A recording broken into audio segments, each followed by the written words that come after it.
Hello बच्चों। आज कुछ और इम्पोर्टेंट न्यूमेरिकल्स करते हैं। ये न्यूमेरिकल्स पैरेलल प्लेट कैपेसिटर पे हैं। उनमें से कुछ energy stored in the capacitor topic से होंगे, कुछ डाइलेक्ट्रिक पे बेस्ड होंगे। तो आओ एक एक करके न्यूमेरिकल करते हैं। तो हमारा पहला न्यूमेरिकल है a capacitor having capacitance of 5 microfarad is charged to 5 microcoulomb if the plates are pulled apart to reduce the capacitance to 2 microfarad how much work is done। Simple सा क्वेश्चन है, बस छोटा सा कंसेप्ट इन्वॉल्व है। ये capacitor है, उसकी capacitance 5 microfarad है और उसको चार्ज कर दिया गया है 5 माइक्रोकूलम तक। कोई एक्सटर्नल सोर्स जैसे कि बैटरी अटैच कर दी होगी और उसे चार्ज कर दिया गया है। फिर उनकी प्लेट्स को थोड़ा सा दूर कर दिया गया और उसकी कैपेसिटेंस रिड्यूस हो गई 2 माइक्रोफैरड। तो वर्क डन निकालना है कि जब वो जो प्लेट्स को दूर ले गए हम, तो इस काम में कितना वर्क डन हुआ। अब work done is equal to change in potential energy. सीधा सा कंसेप्ट है, ये कंसेप्ट हम लगाएंगे। आओ बच्चों इसे सॉल्व करते हैं। सॉल्यूशन तो हमें क्या निकालना है, चेंज इन पोटेंशियल एनर्जी। और पोटेंशियल एनर्जी का फॉर्मूला आपको पता है, U equal to 1/2 Q V square. एक तो ये फॉर्मूला होता है, दूसरा फॉर्मूला होता है U इक्वल टू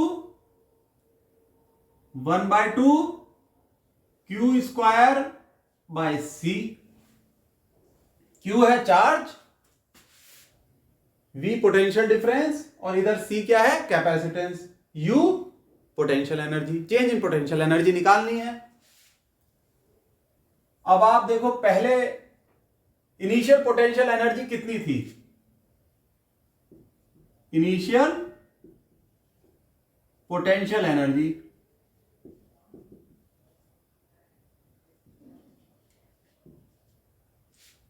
ये हो गई आपकी U1। किस फॉर्मूले से निकल सकती है, आपको चार्ज दे रखा है और कैपेसिटेंस, यानी ये सेकंड फॉर्मूले से निकलेगी। ये 1 है और ये 2। सेकंड फॉर्मूले से पोटेंशियल एनर्जी निकलेगी half Q square upon C1 this equal to half. चलो सॉल्व बाद में करेंगे, ठीक है। ये तो हमारी इनिशियल पोटेंशियल एनर्जी हो गई। फिर हो गई final potential energy.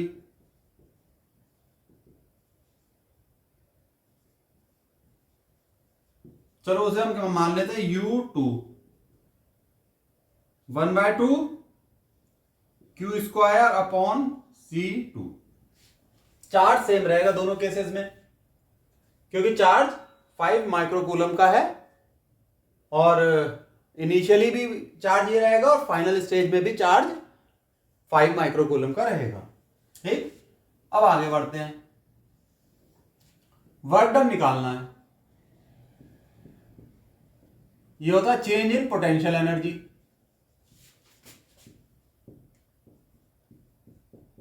Potential energy ये होगा U2 minus U1 this is equal to half, कितना है, Q square upon C2 minus half Q square upon C1 this is equal to half Q square बाहर ले लो, 1 upon C2 minus 1 upon C1। तो क्या दे रखा है, गिवन Q चार्ज कितना है 5 microcoulomb this is equal to 5 into 10 to the power minus 6 कितना, coulomb. Microcoulomb को कूलम में कन्वर्ट कर दिया। C1 इनिशियल कैपेसिटेंस कितनी है, 5 microfarad this is equal to 5 into 10 to the power minus 6 farad. C2 final capacitance जब दोनों प्लेटों को ले गए ना एक दूसरे से दूर, तो C2 कैपेसिटेंस हो गई, रिड्यूस हो गई 2 microfarad, which is equal to 2 into 10⁻⁻⁶ farad. अब ये वैल्यू यहां रख दो इस इक्वेशन में। Therefore work done is equal to 1/2 Q square means 5 into 10⁻⁻⁶ का स्क्वायर मल्टीप्लाइड बाय 1/C2 यानी 1/C2 है 2 इंटू 10⁻⁻⁶ माइनस 1/C1, C1 है 5 इंटू 10⁻⁻⁶, तो 1/5 इंटू 10⁻⁻⁶। इसे सॉल्व कर लो, ये 10⁻⁻12 हो जाएगा। दिस इज इक्वल टू 1/2, 5 से क्या हो जाएगा 25 इंटू 10⁻⁻12 अपॉन इसको 10⁻⁻6 नीचे ले आओ कॉमन, ये रह जाएगा 1/2 माइनस 1/5 हो गया। अब इसको जब आप फाइनली सॉल्व कर लोगे तो यहां लिख देते हैं कि work done is equal to, इसे सॉल्व करोगे ये 5 माइनस 2, 2 इंटू 5, 5 से 25 से 5 हो जाएगा, 5 माइनस 2 3, 5 5 से 25 5 है ना, 5 3 15, 15 डिवाइडेड बाई 4, इस तरीके से ये हो जाएगा 15 डिवाइडेड बाई 4 यानी कि 3.75 इंटू 10⁻, इधर माइनस ऊपर जाके हो जाएगा -6, ये जूल में हो जाएगा। ठीक, 3.75 इंटू 10⁻⁻6 जूल, ये होगा इसका आंसर। रेड मार्कर से अलग कर दें, दिस इज योर आंसर। ये दिख रहा होगा बच्चों, ये आपको दिख नहीं रहा है, इसको यहां लिख देते हैं। Work done is equal to, ये जो कैलकुलेशन है ये निकल के आई है 3.75 इंटू 10⁻⁻6 जूल, ये आपका आंसर है। ठीक, ये लिख दिया मैंने। बच्चों हमारा सेकंड क्वेश्चन है, a parallel plate capacitor has 1 microfarad capacitance, one of its two plate is given the charge plus 2 microcoulomb and other plate plus 4 microcoulomb charge.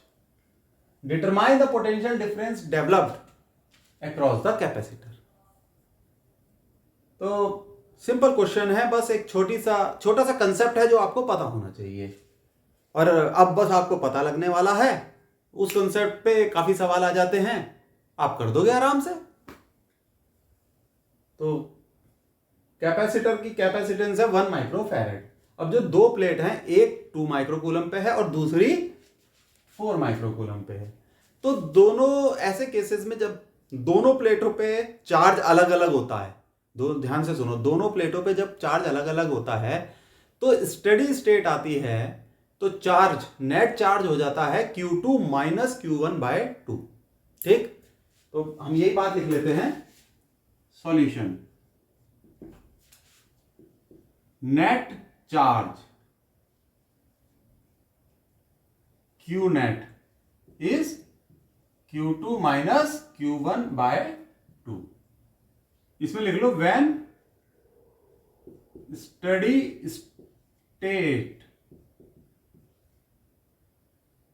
State is reached,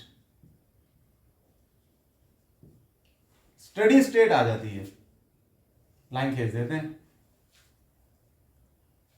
तो कितना हो गया net charge Q2 minus Q1, Q2 कितना है 4 microcoulomb, Q1 कितना है 2 microcoulomb, तो ये हो गया 4 minus 2/2 which is equal to 1 microcoulomb. तो हमें नेट चार्ज पता लग गया है।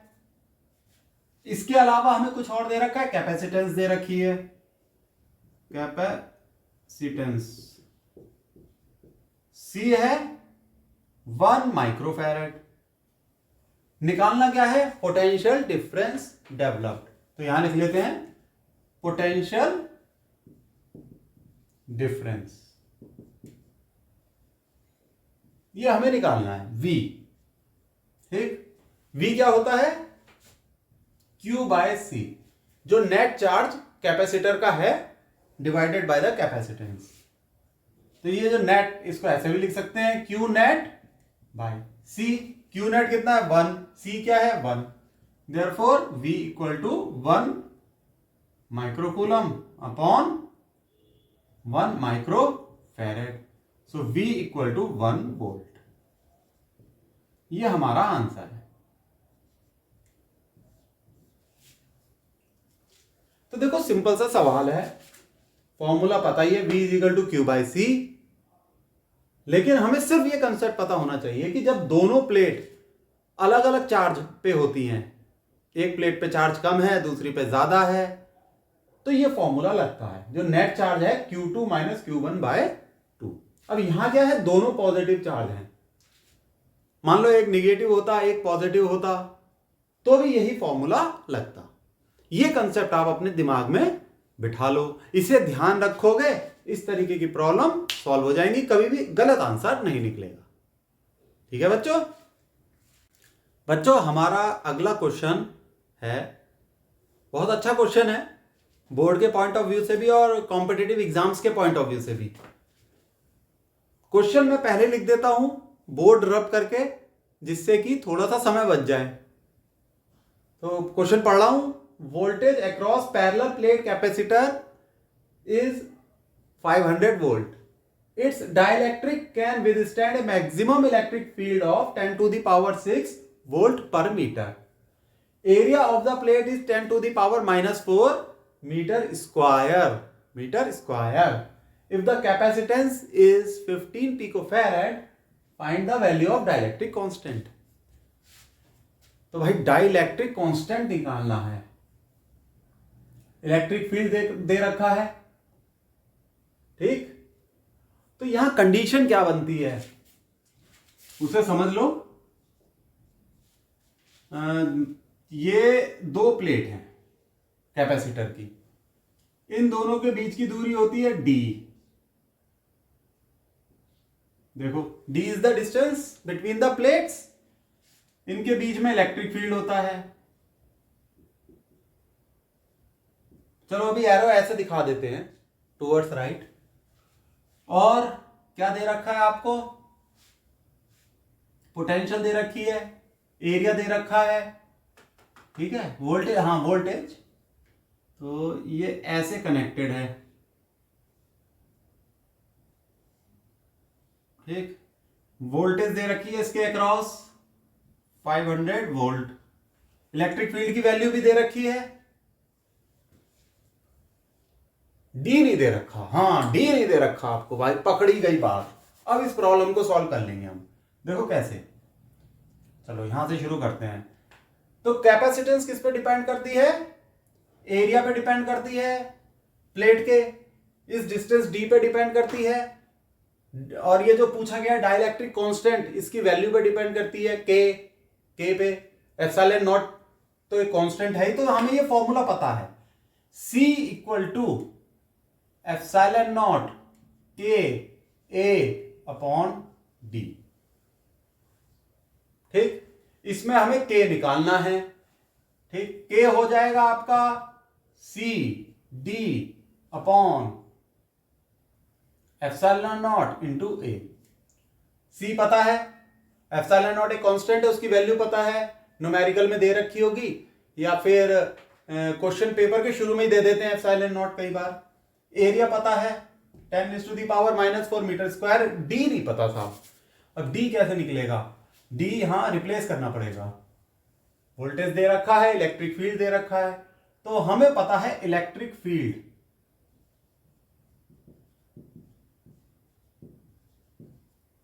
E is equal to V upon D, V voltage है तो यहां से डी आ जाएगा, D is equal to voltage upon electric field. सही हो गया। एक लाइन और खींच देते हैं। अब डी की वैल्यू यहां रख दो तो के आ जाएगा आपका सी अपॉन एप्सिलॉन नॉट इंटू ए तो है ही, डी रखेंगे तो वी अपॉन ई आ जाएगा, तो वी ऊपर आ जाएगा, ई नीचे। अब देखो ये सब हमें दे रखा है। सी की क्या वैल्यू है 15 पिको फैरेड, तो पिको फैरेड को हम फैरेड में कन्वर्ट कर देंगे। ये कन्वर्जन भी पता होना चाहिए। 15 इंटू 10⁻⁴ कितना होता है -12 फैरेड। हो गया बिल्कुल सही। वोल्टेज दे रखी है 500 volt. Area 10⁻⁴ metre square. Electric field 10⁻⁶ volt पर मीटर। एप्सिलॉन नॉट इसकी वैल्यू आपको पता ही है या दे रखी होगी, 8.85 इंटू 10⁻⁻12। इसकी यूनिट क्या होती है कूलम का स्क्वायर, और n-1 न्यूटन का -1 मीटर का -2। देखो ये वैल्यू रख दो, आंसर आ जाएगा। k equal to C 15 into 10⁻⁻12 multiplied by v into 500 divided by epsilon naught 8.85 into 10⁻⁻12। फिर area 10⁻⁻4 multiplied by electric field 10⁻⁶। ये गया, इसको थोड़ा सा सॉल्व करोगे सही से, रफ वर्क की तरह यूज कर लो। आपके k की वैल्यू आ जाएगी 8.47। This is your answer. 8.47 आपका डाइलेक्ट्रिक कांस्टेंट की वैल्यू आ जाएगी, जो कि आपसे पूछा गया है, डाइलेक्ट्रिक कांस्टेंट। ठीक है बच्चों, इसे देखो और कॉपी करो, इसे समझो।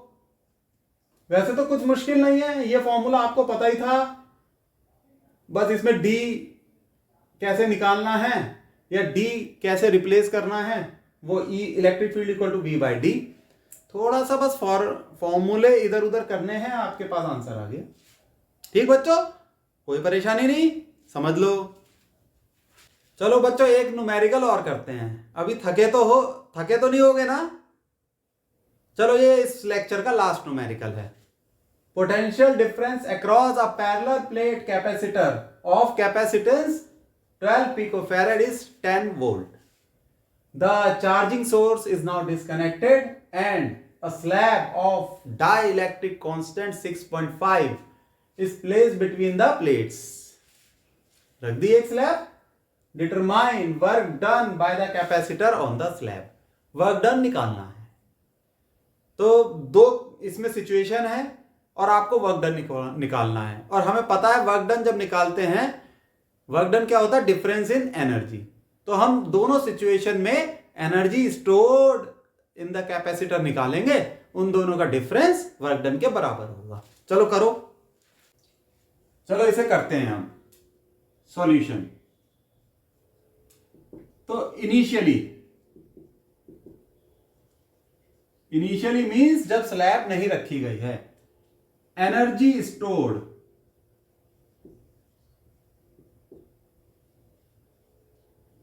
इन द कैपेसिटर,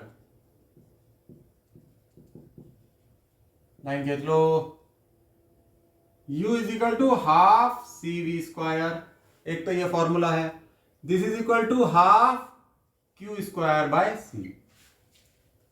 C कैपेसिटेंस है, V पोटेंशियल डिफरेंस या वोल्टेज कह लो, और Q जो है चार्ज अक्रॉस द कैपेसिटर। तो इसको इनिशियली है इसलिए UI ले लेते हैं। ठीक, अब हमें क्या क्या दे रखा है गिवन, ये लिख लेंगे तो आसानी हो जाएगी। कैपेसिटेंस कितनी दे रखी है 12 पिको फेरेड, 12 इंटू 10⁻⁻12 फेरेड। और क्या दे रखा है वोल्टेज पोटेंशियल डिफरेंस है 10 वोल्ट। और क्या दे रखा है डाइलेक्ट्रिक कांस्टेंट जब स्लैब रख दी गई। चलो इसे अभी नहीं लिख रहा है, अभी नहीं लिख रहा है। तो आपकी जो इनिशियल एनर्जी आ जाएगी यू आई, कैपेसिटेंस दे रखी है, पोटेंशियल डिफरेंस दे रखा है, it is half C V square, half into C कितना है 12 इंटू 10⁻⁻12 और v कितना है 10 का स्क्वायर। तो ये यहां रह जाएगा काटा, ये 6 रह गया, ठीक है। तो ये आपका सॉल्व हो गया, कितना आएगा 6 इंटू 10⁻⁻10, ये 100 हो जाएगा ना, 10 का स्क्वायर, 6 इंटू 10⁻⁻10 जूल। ये आ गया आपका इनिशियल एनर्जी स्टोर्ड। अब क्या कर रहे हैं आप निकालेंगे, अब स्लैब रख दी गई ना कैपेसिटर की प्लेट के बीच, तो एनर्जी कितनी स्टोर हुई। Now slab is placed between the plates, तो आपकी कैपेसिटेंस कितनी हो गई C इक्वल टू के टाइम्स, इसको C2 कह लो, K टाइम्स C। और पोटेंशियल एनर्जी आपकी एक फॉर्मूला तो ये होता है 1/2 Q²/C। चलो इसको रखते हैं C के टर्म्स। तो इसमें बच्चों एक बात ध्यान रखना कि जहां भी ये लिखा होता charging source is now disconnected, ठीक है। जब सेकंड कंडीशन बनती है, फर्स्ट कंडीशन के बाद चार्जिंग सोर्स अगर डिस्कनेक्ट कर दिया तो Q चार्ज कैपेसिटर में स्टोर हो जाता है। कितना चार्ज Q चार्ज स्टोर हो गया। अब क्या करा, अब स्लैब रख दी चार्जिंग सोर्स डिस्कनेक्ट करने के बाद, तो वो चार्ज क्या है, वो Q ही रहेगा, यानी चार्ज में कोई चेंज नहीं आया। तो इसलिए जो अब हम फॉर्मूला लगाएंगे एनर्जी स्टोर निकालने के लिए, वो चार्ज वाला निकालेंगे, हाफ Q²/C। तो यहां पर एनर्जी स्टोर्ड, तो यहां QF कर देते हैं, second condition means final condition, half Q²/C होता है। C की जगह कैपेसिटेंस क्या हो गई, यहां C2 हो जाएगा, तो ये हो जाएगा QF is equal to half Q²/KC। तो आप ये देखो ये क्या हो गया, हाफ Q²/KC, हाफ Q²/KC है QI, तो ये हो जाएगा आपका 1/K times QUI, sorry QI नहीं बेटा, UI 1/K टाइम्स UI। और UI की वैल्यू आप निकाल चुके हो 6 इंटू 10⁻⁻10, तो ये UF हो जाएगा 1/K क्या है K की वैल्यू आपको दे रखी है 6.5, तो ये हो जाएगा 1/6.5 मल्टीप्लाइड बाय 6 इंटू 10⁻⁻10, ये जूल में आ गया। अब वर्क डन क्या होगा, work done is final energy stored minus initial energy stored, या इनिशियल माइनस फाइनल कर लो, काट दो। अब वर्क डन क्या होगा, work done is UI minus UF। अब इसको हम यहां लिख लेते हैं,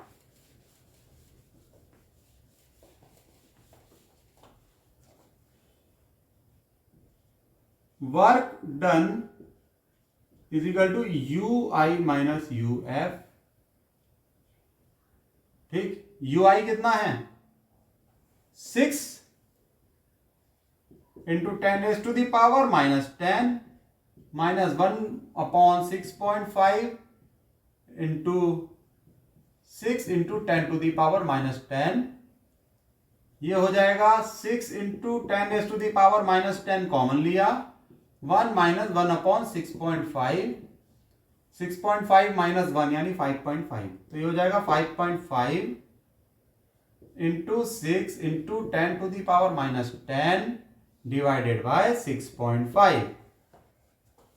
अब बच्चों फटाफट इसे कैलकुलेट कर लो और वर्क डन आ जाएगा जूल्स में। तो ये आपका आ जाएगा 5.08 into 10⁻⁻10 joule. This is your answer.